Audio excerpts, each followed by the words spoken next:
ำลังกรองน้ำให้เขา5 ตุ๊กไทบ้านหินลาดมาซื้อน้ำไปกิน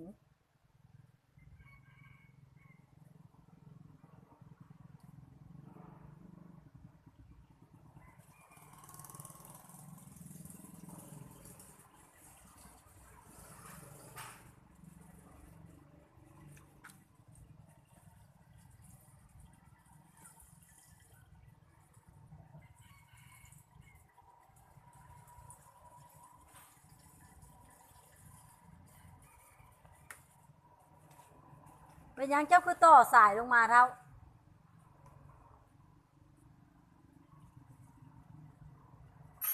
สายสั้นมันเป็นยัง